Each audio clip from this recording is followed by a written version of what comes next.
नमस्कार। अखबार रिपोर्टर के इस अंक में आपका स्वागत है।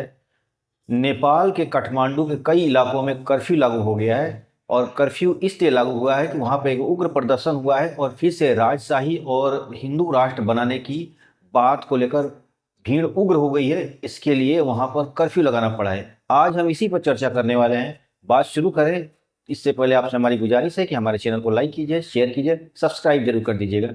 चलिए शुरू करते हैं। देखिए, नेपाल में जो एक आंदोलन हो रहा था, लगभग पिछले 1 साल से ही हो रहा है कि वहाँ से पुराने जो राजतंत्र था उसको फिर से वापस लाया जाए और ज्ञानंद जो राजा थे, ज्ञानेंद्र, उनको फिर से राजा बनाया जाए और फिर से हिंदू राष्ट्र को घोषित किया जाए जो शुरुआत के दौर में था। जो इसके लिए कई आंदोलन हो रहे हैं, लगातार आंदोलन हो रहे थे। अब आज क्या हुआ है कि भीड़ उग्र हो गई है और भीड़ उग्र होने की वजह से, हिंसक होने की वजह से वहाँ पे कई इलाकों में, काठमांडू के कई इलाकों में कर्फ्यू लगाना पड़ा है और कर्फ्यू की वजह से स्थितियाँ थोड़ी तनावपूर्ण है हो चुकी हैं। आज बात ये है कि ऐसा क्यों, ऐसा नौबत क्यों आया है। तो देखिए, इसका नौबत आने के पीछे एक बहुत बड़ी कहानी है और इसके लिए हमें चलना होगा 2001 में।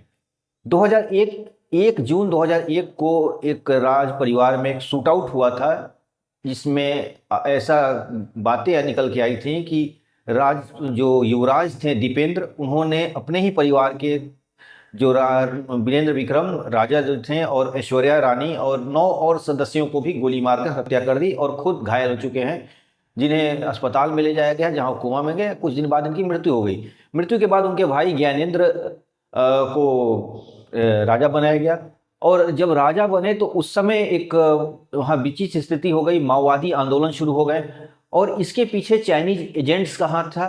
ये उस समय बातें निकल के नहीं आई थी, लेकिन धीरे धीरे बातें क्लियर होने लगी कि इसमें चाइनीज एजेंट्स लोगों का अपना पूरा, क्योंकि 1996 से ही चाइना नेपाल से एक रास्ता कनेक्टिविटी चाहता था, जो रोड इनिशिएटिव वो ले रहा है, पूरी दुनिया में एक रोड की जाल बिछा रहा है। उसी में कड़ी में नेपाल भी था।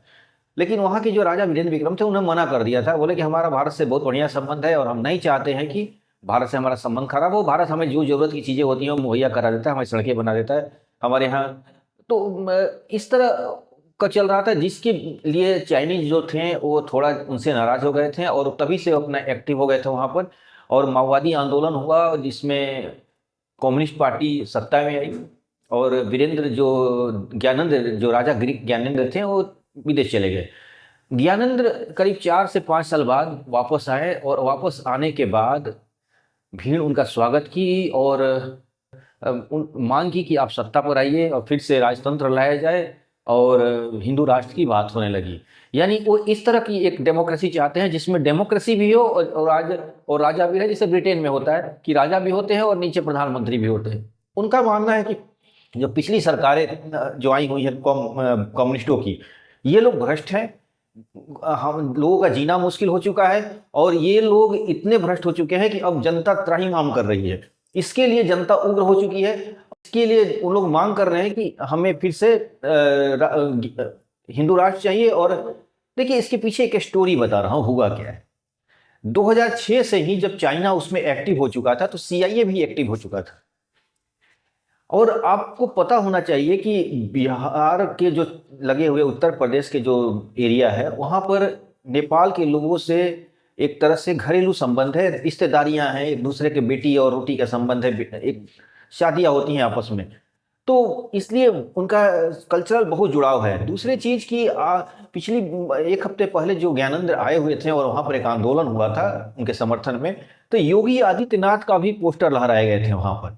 इसकी वजह यह है कि गोरखनाथ और पशुपतिनाथ दोनों में बहुत काफ़ी जुड़ाव है और वहाँ पर गोरखनाथ मठ के जो मठाधीश हैं, योगी आदित्यनाथ जो यूपी के चीफ मिनिस्टर हैं, उनको वो लोग भगवान मानते हैं क्योंकि हजारों लोग उनके समर्थक हैं। और वो एक्चुअली उनके समर्थक नहीं है, गोरखनाथ पीठ है उसका समर्थन है, उनके दीक्षा लिए हुए हैं। तो वो लोग जो मठाधीश होते हैं, जो भी होते हैं, उनके वो लोग भक्त होते हैं और इसलिए वहाँ पर योगी आदित्यनाथ का फोटो लहराया गया, जहाँ वहाँ के प्रधानमंत्री ने भी बड़ा ऑब्जेक्शन किया था कि भारत का इंटरफेयर है, इस तरह का कुछ बोला था। भारत ने इस पर कुछ प्रतिक्रिया नहीं दी अपनी। लेकिन अब हुआ क्या है कि फिर से आंदोलन शुरू हो गया है और इसमें चाइनीज एंगल भी है। चाइनीज लोगों ने, जिस तरह भारत और नेपाल का अपना एक पारिवारिक संबंध है, रिश्तेदारियां हैं आपस में, चाइनीज लोगों ने भी बहुत बड़ी मात्रा में चाइनीज लड़कियों से शादी की। इसके लिए पूरे मैरिज ब्यूरो का एक रिपोर्ट से पता चलता है कि बहुत काफ़ी, और ख़ास तौर पे एलिट फैमिली से उन लोगों ने शादियां की, जो बड़े बिजनेसमैन हैं, बड़े पॉलिटिशियन हैं, इस तरह के लोगों से शादियां की। तो ये पैसा भी आया उसमें, यानी चाइना ने इनका पैसा, जो नेपाल के जो बिजनेसमैन, उनका पैसा भी आंदोलन करने के लिए लगाया था। तो मैंने बताया कि वहाँ पर सीआईए एक्टिव हो गई थी। सीआईए ने क्या किया कि जो नेपाल का और भारत का जो यूपी बिहार का जो से जुड़ा हुआ जो बॉर्डर है, वहाँ पर बहुत सारी मुस्लिम बस्तियों, अचानक मुस्लिम आबादियाँ बढ़ने लगी, वहाँ मस्जिदें बनने लगी। और ठीक उसी तरह सीआईए चाहता था कि वहाँ पर जिस तरह अलग अलग देशों में एक अपनी टेरर ग्रुप तैयार करता है, जैसे आईएसआईएस हो, या अलग अलग देशों में तैयार होता है, नेपाल में भी इस तरह की घटनाएं बढ़ने लगी, खून खराबे होने लगे, दंगे फसाद जैसे माहौल होने लगे। तो इस तरह सीआईए एक्टिव हो गया था। तो लोगों में भी एक प्रतिक्रिया आना शुरू हो गई कि भाई, जिस एरिया में हम लोग हिंदू राष्ट्र हैं और वहाँ पर लगातार मस्जिदें बन रही है, आबादी से ज़्यादा मस्जिदें बन रही हैं, कहीं ना कहीं विदेशी लोगों का इंटरफेरेंस है, इस तरह की बातें लग रही। और वहाँ के जो सेनाध्यक्ष ने ये बोला है कि हम पीपुल्स आर्मी हैं, हमें कोई मतलब नहीं है कि पॉलिटिकल से, अगर लोग मांग कर रहे हैं कि राजतंत्र आना चाहिए तो हम राजतंत्र का ही समर्थन कर देंगे। यानी अभी वहाँ के आर्मी चीफ का भी इस तरह का बयान आया हुआ था हाल फिलहाल में। तो इस तरह ये देखा जाए कि जो चाइना का अपना इन्वॉल्वमेंट है, सीआईए अमेरिका का इन्वॉल्वमेंट है, और इसकी वजह से नेपाल पूरी तरह डिस्टर्ब हो चुका है। नेपाल में गरीबी बढ़ रही है, नेपाल में समस्याएं बढ़ रही। और एक मजे की बात कि भारत से नेपालियों का बहुत अच्छा संबंध है, खासतौर पर जो तराई की क्षेत्र में, जो बॉर्डर एरिया पर जो हुए हैं, मैंने पहले ही बताया कि उसमें बहुत सारे लोगों की शादियां होती हैं। तो इस तरह लोग बहुत काफी क्लोज रिलेशन है। और यही नहीं, हुआ क्या है कि बहुत सारे लोग, नेपाल के हर चौथे घर के कोई ना कोई मेंबर्स भारत में नौकरी करता है, चाहे वो छोटी मोटी दुकानें चलाता है, चाइनीज जो मोमोज वगैरह का अपना दुकान चलाता है, या गार्ड की नौकरी करता है, या कोई प्राइवेट सेक्टर में नौकरी करता है, या कोई बड़े पद पर भी नौकरी करते हैं। मैंने एक तरह से बहुत काफ़ी क्लोज है। और बरसों तक यहाँ से, जब वो लोग अपने यहाँ से जाते हैं, इंडिया से जाते हैं, वो नेपाल जाते हैं, अपने घर जाते हैं, तो वहाँ के बारे में बताते हैं कि हमें वहाँ कोई भेदभाव नहीं होता है, हमें तो अपने फैमिली की तरह वो लोग ट्रीट करते हैं, हमें लगता ही नहीं कि हम विदेशों में हैं, यानी भारत हमें अपना घर की तरह लगता है। इस तरह की बातें करते हैं, तो और नज़दीकियाँ बढ़ी थी। लेकिन ऊपरी जो क्षेत्र है, जहाँ पर थोड़ी ट्राइबल लोग हैं, तो वहाँ पर उन लोग का से थोड़ा विवाद हुआ था, जिसको माओवादी ने भड़काने में कामयाब हुए थे, और इसकी वजह से ही थोड़ा बीच में उथल पुथल का माहौल हुआ था, जो भारत के खिलाफ आंदोलन भी हुए थे। तो ये वो लोग थे जो ऊपरी लेवल पर रहते हैं, और वहाँ पर चाइना का इंटरफेरेंस कुछ ज़्यादा है। तो कुल मिलाकर ये चीज़ है कि फिर से वहाँ पर पुराने दौर को लौटाने की बात हो रही है।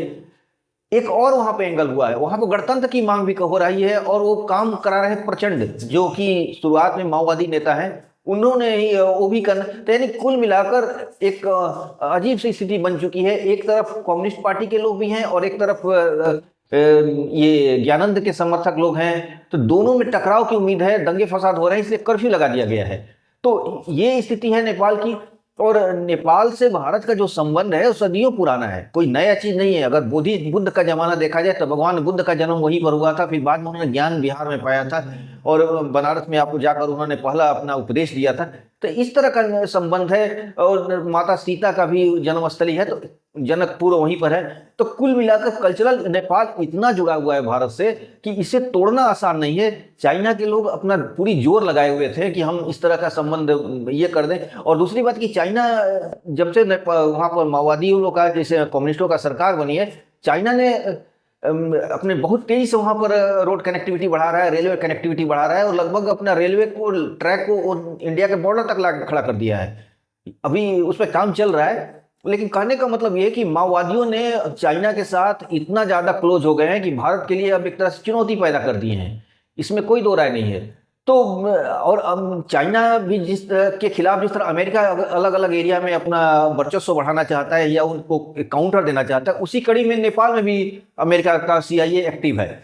और सीआईए के एक्टिव होने की वजह से नेपाल में कहीं ना कहीं अमेरिका के भी इंटरफेरेंस है। तो कुल मिलाकर चाइना और अमेरिका का जो इंटरफेरेंस है, इसकी वजह से नेपाल में अब डिस्टर्बेंस पैदा हो गया है। राजा ज्ञानेंद्र का के भी समर्थक ये कह रहे हैं कि राजा आप खुद आकर सत्ता संभालिए, भ्रष्टाचार बहुत हो चुका है। और जो लोग पहले की सरकारें हैं, पहले की सरकार जो पूरी तरह से एक तरह से नाकामी साबित हुई है, कोई सरकार अपनी पूरी कार्यकाल पूरी नहीं कर पाती है, लगातार कुछ ही सालों में सरकार गिर जाती है। इस तरह कि वहां की स्थिति थोड़ी अजीब सी हो गई है। वो लोग इसलिए पब्लिक मांग कर रही है कि पुराने संविधान को फिर से लागू किया जाए, जो पहले से हम लोग शांति से चल रहे थे, शांति से जी रहे थे, भारत के साथ हमारा बहुत अच्छा संबंध था, हम वो दौर को चाहते हैं। यानी नेपाली लोगों का मानना है कि हम उस दौर को फिर से हमें वापस किया जाए। तो कुल मिलाकर नेपाल की स्थिति बहुत खराब है और वहाँ पर आगजनी, तोड़फोड़ और कर्फ्यू जैसी स्थिति बन चुकी है। तो जैसा होगा अपडेट हम आगे भी बताएंगे। आपसे हमारी फिर से गुजारिश है कि हमारे चैनल को लाइक कीजिए, शेयर कीजिए, सब्सक्राइब कीजिए। तो आज के अंक में बस इतना ही। Thank you very much.